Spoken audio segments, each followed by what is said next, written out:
lalsu oi lai ber buang hia min nem ro ve oi ei zong lu le min nem zong lo ve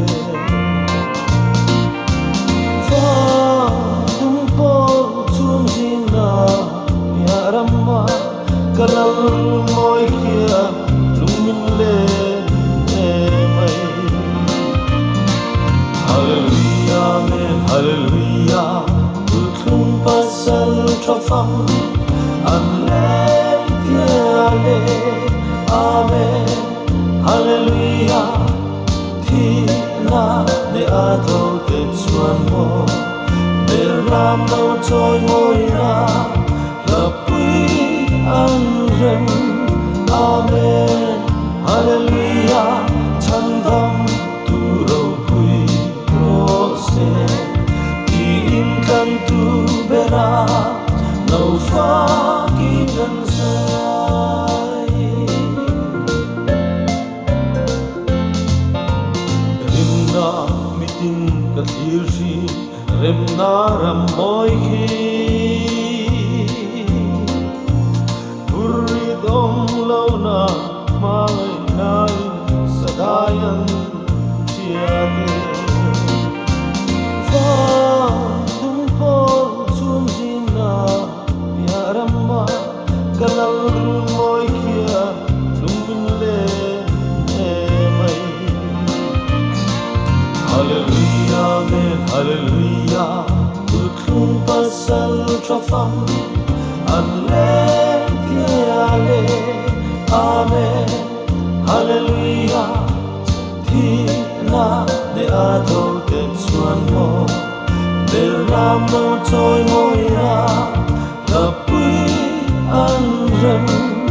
amen hallelujah chandam tu ro pui ro se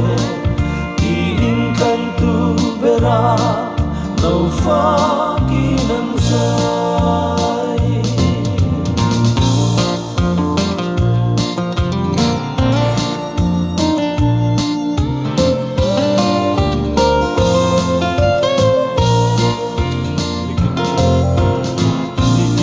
niya karam tu daura lom lo na mai ni ba thai lo sing ram sam su ai lo mai fa dum po chum jin na ya ramma kalal moi kia lung min le mai hallelujah amen hallelujah utlum pasal trafam ale amen hallelujah thi na ne atho te chuan mo be ram no choi moi ra la pui an rem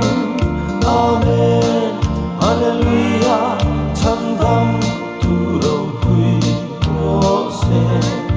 in kan tu bera no fa ki nan sai ram diam khira meten zalen nadari rikhun kan magel ola unne local to mai ro fa dum po chum jina yaramma kalal moi kia lung le mai hallelujah amen hallelujah